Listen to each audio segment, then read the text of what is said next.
You're watching a David Game Let's Play. Hello there, ladies and gentlemen, my name is David Game, and today we're going to teach you a quick tip on how to gain salts quickly.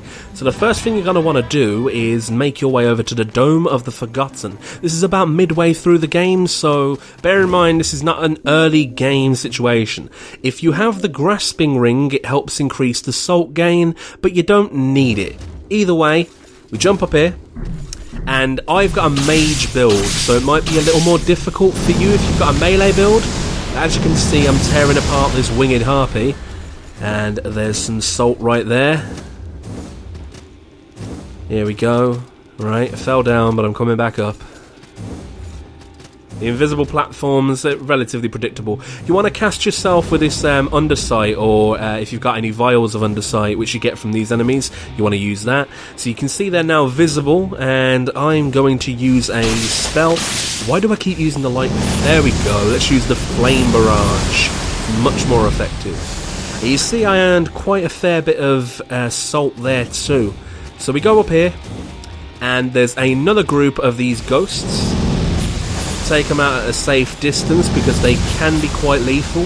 I'm currently doing this on New Game Plus. This is much easier on the original game because the enemies aren't quite as powerful or resilient. I could take them out in one lightning blast. Okay, now you've got the one final harpy up here. Take that out at a distance. Here we go.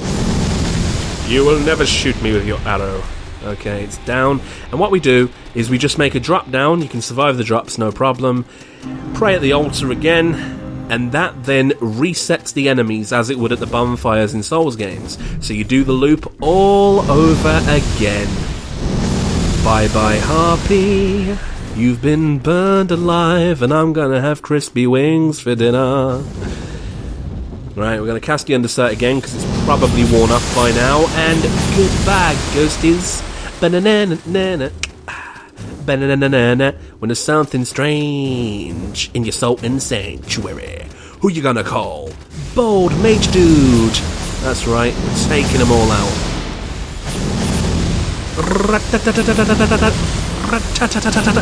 That's right, that's my version of a machine gun.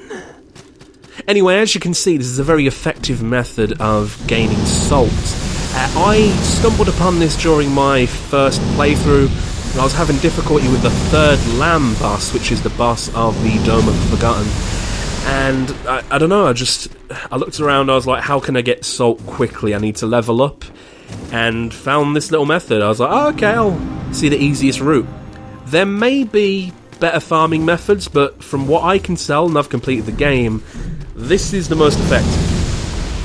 And if you've got the grasping ring, it increases the salt gain by a not a large amount, but enough to really make it worth using, especially when you're killing so many enemies. We'll do the one more round. Feel the burn. That's right.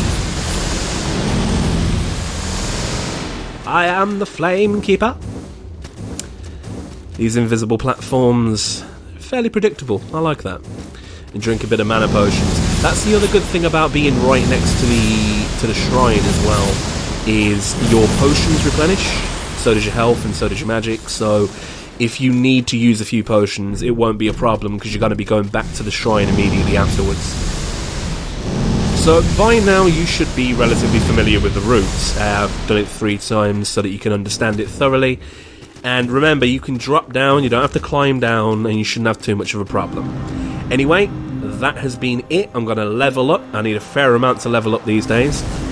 Thank you very much for watching. I've been David Game. This has been a salt gaining XP kind of tip video, and catch you later. Bizzle.